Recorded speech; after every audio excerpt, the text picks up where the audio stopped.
Começando agora com vocês mais um plantão botafoguense, falando sobre a vitória do Botafogo por 2-1 em cima do Corinthians, e também falar também do rival, o Palmeiras, que é concorrente direto pelo título brasileiro 2024. Segue a matéria e vamos nessa! Se inscreva aí no canal, já deixa aquele like para fortalecer a gente e vamos embora, confere a matéria aí. É a condição que o time mantenha a mesma pegada, o mesmo ritmo, a mesma intensidade. E o Palmeiras, fora das duas competições, naturalmente tem uma vantagem muito grande em relação até o próprio Botafogo mesmo, que é a semana toda para você trabalhar. Isso vai ter uma influência absurda, eu acho, que nessa final. Não somente para quem está jogando o brasileiro, quem está disputando as Copas, vai ter uma influência muito grande pela intensidade do jogo, por tudo aquilo que a gente tem visto. E acho que colocando 7, 8 pontos à frente dos outros, para você tirar é bastante complicado. Ainda mais que esses times estão desempenhando. Não é que está oscilando. Quando tem oscilação, você diz, ali pode ganhar, ali pode empatar, mas do jeito que está e do jeito que a gente viu essas duas equipes no final de semana, vai ficar ruim para quem está lá atrás. Concordo com o Maestro, acho que é a grande conclusão da rodada, e aí a gente olha para esse telaço e compara com o ano passado, o que mudou? O Palmeiras também conseguiu acelerar no Brasileirão quando foi eliminado das Copas, quando ele cai na semi da Libertadores, se dedica só ao brasileiro, atropela e busca o Botafogo.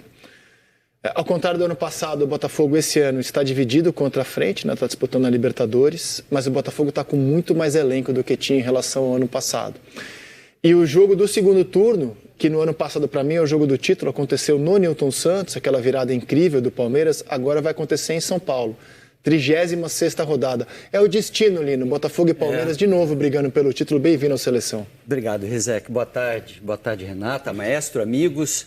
Eu não sei se a gente consegue fazer essa conta definindo os dois já, porque eu acho que nessa próxima semana, se o Flamengo passar pelo Peñarol, sim, acho que o foco fica muito dividido, mas ainda dá tempo, caso não passe pelo Peñarol, de daqui a pouco olhar para o brasileiro e dizer, poxa, ainda estou ali. Ainda estou brigando, ainda tem possibilidade de chegar em alguma coisa. Então, acho que o Flamengo ainda está à espreita observando o que acontece no Campeonato Brasileiro. E o Fortaleza, pela pontuação, não deve sair, mas acho que a tendência realmente é essa, Palmeiras e Botafogo lutarem até o final e seguirem os dois.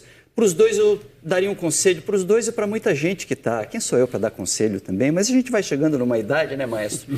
Que às vezes a gente ousa assim, dar um conselho ou outro. Não use simulador. Não faça conta. Eu vou fazer conta, Lino, porque olha só. Não só o simulador da rodada, mas simulador de ideias.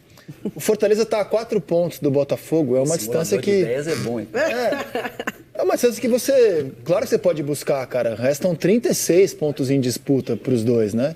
O Fortaleza está a 4 do Botafogo. Só que, assim, o Fortaleza tem elenco. E desempenho do momento. E tem elenco dividido com a Copa Sul-Americana. Para buscar Botafogo e Palmeiras, eu acho que não, sinceramente. E acho que ver o Fortaleza em terceiro já é uma façanha gigante, pela diferença de orçamento mesmo. Ver o Fortaleza acima do Flamengo, até em pontos perdidos, né? São 4 pontos de diferença com um jogo a mais, é uma façanha absurda.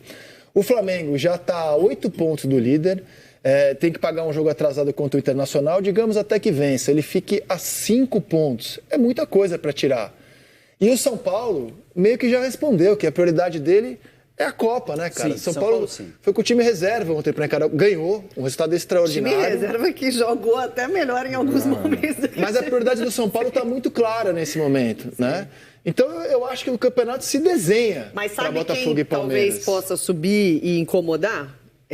O Bahia agora está em uma competição só e tem um elenco bem interessante. Claro que não é comparado, assim, acho que em valências ao do Botafogo e ao do Palmeiras. E para mim, assim, o elenco do Botafogo está até melhor do que o do Palmeiras, assim, pela quantidade de opções. Mas o Bahia agora focado em uma competição pode ser que também suba mais pontos, ali. Não, é muito ponto. Mas eu acho que pode chegar a, de repente, um terceiro lugar e aí... dependendo das oscilações, né? Eu acho que o Palmeiras, nesse caso, está mais estável ainda, porque não só pela semana de treino, né, que tem sempre uma semana cheia, mas pela gana dos jogadores. Assim, o Abel não vai querer terminar esse ano assim, sem um título nacional / internacional, que já não tem mais, né? O Paulista ele já conquistou.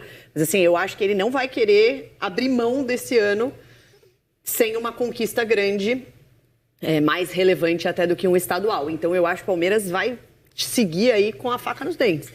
E aí, enfim, pro Bahia, a realidade que é o objetivo do clube é classificar para Libertadores. Mas acho que tem mais fôlego agora para buscar um G4 e, de repente, tentar incomodar ali em cima. O Inter também, né? O Inter, ele tem 3 jogos a menos. Digamos que ele vença os 3 jogos a menos, ele encosta ali, cara, no G4. Né? Ele estaria... tem 3 jogos, não é verdade? O Inter tem 3 jogos a menos, se a gente puder colocar de novo a classificação. Digamos que ele vence os 3 jogos. É difícil, né? Mas digamos que ele vence os 3 jogos a menos, ele se igualaria ao São Paulo em pontuação.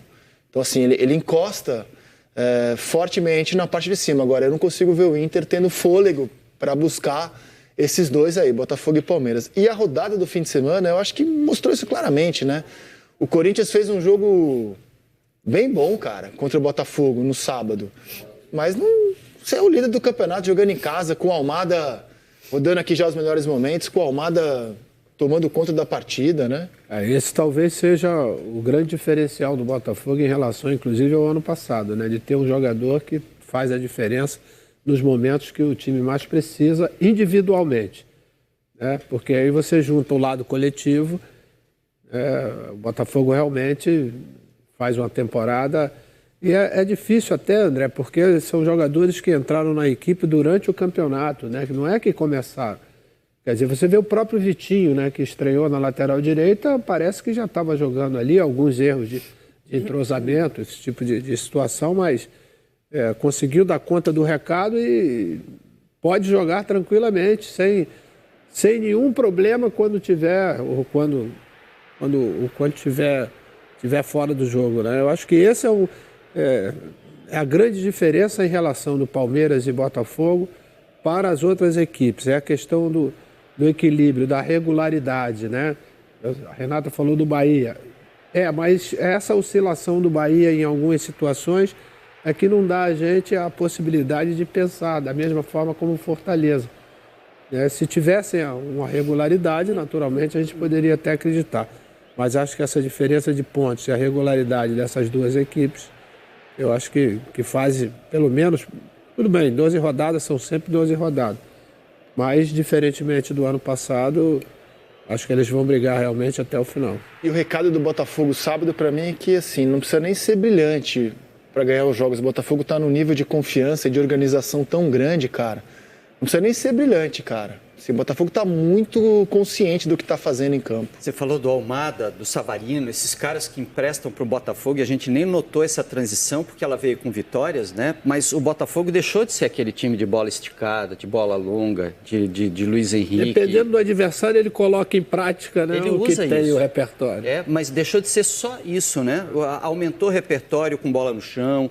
Esse piso do Botafogo tinha que ter esse diferencial. Não tem como você não jogar com bola curta num gramado nas condições em que o Botafogo tem. Não tem como você não ter toque de bola, e o Botafogo hoje tem, cara. Isso é que é legal. O Botafogo acrescentou. Se você parar para pensar no último ano, quem foram os protagonistas do Botafogo e como ele veio mudando, você entende esse novo jeito de jogar hoje, né? Você já teve o Eduardo, você já teve o Tiquinho, você já teve o Júnior Santos, você já teve o Luiz Henrique, você tem agora o Almada. Como o Botafogo vai mudando esses jogadores e vai mantendo o nível. O nível do elenco do Botafogo é espetacular, cara. E aumentou demais com relação ao ano passado. E olha que o ano passado já tinha um bom elenco. Mas o Maestro abriu o programa falando disso, né? O diferencial do elenco Botafogo de 2024. Renata, você teve Alex Telles e você teve Alan no banco. Quer dizer, esses caras são grandes, né? Praticamente seriam titulares em várias equipes do Campeonato Brasileiro. Eles estão no banco. Quer dizer, Tiquinho estava no banco. Quer dizer, isso eu acho que dá principalmente ao treinador uma tranquilidade mesmo, de saber que se por acaso o titular não tiver num dia bom, esses caras vão entrar e vão dar conta do recado. O Flamengo hoje tem jogadores que, com todo respeito, assim, eles não entrariam na rotação do Botafogo hoje. Jogadores que estão jogando, como Carlinhos, como o Alan Rubro-Negro. O Alan botafoguense, para mim, é melhor que o Alan Rubro-Negro. E, assim, esses 2 jogadores do Flamengo, que foram contratados, né, um no ano passado e um nesse ano, hoje, no meu entendimento, eles nem seriam considerados para entrar num jogo do Botafogo, tamanha a qualidade que o elenco alvinegro tem nesse momento e o investimento, né? O Palmeiras, ontem, cara, assim, não dá para bobear com esse time, principalmente no Allianz Parque, né? O Criciúma baixou muito a guarda, cara. Baixou muito a guarda ontem. O Palmeiras sentiu o cheiro de sangue, cara, e foi para cima. E no meu entendimento, pensando no saldo, cara, porque foi graças a essa goleada, inclusive, que ele passa o Botafogo no saldo. E o Criciúma é um time que tirou ponto de um monte de gente boa. Quase tirou ponto do Palmeiras, né? Tava lá. O Palmeiras foi fazer o gol da vitória nos acréscimos, fez várias boas partidas. A gente viu o que faz o Criciúma na competição. Mas aquele gol, em menos de um minuto, fez completa diferença. Assim. O time do Criciúma ficou atordoado, não sabia se saía, se ficava. E em 17 minutos já estava tomando 3-0. E quando saiu, parou no Everton, né? O Everton fez 2 defesas bem importantes, você vai ver uma delas agora. Então, assim, ficou muito difícil.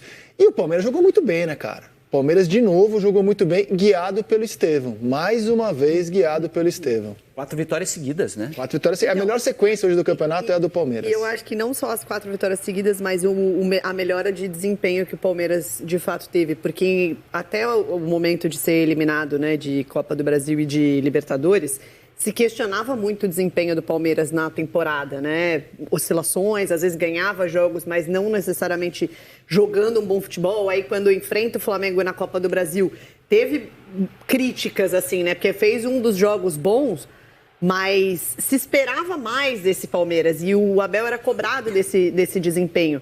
E acho que mostra, assim, esse alívio do calendário de não ter jogo meio de semana e fim de semana, deu o tempo que o Palmeiras precisava para encaixar os seus reforços, né? Agora o Felipe Anderson também está com um entendimento coletivo muito melhor de como esse Palmeiras funciona. O Maurício já também está muito entrosado. E aí a melhora do desempenho aconteceu. Essas 4 vitórias vieram com um bom desempenho. E nesse desenho que você citou, Rafael Veiga, banco. Ontem ele fez o gol de número 50 dele, ele é o artilheiro do Allianz Parque. E finalizando mais um vídeo aqui no canal Plantão Botafoguense. Se você chegou até aqui, já se inscreva no canal, já deixa aquele like para fortalecer a gente. E até o próximo vídeo.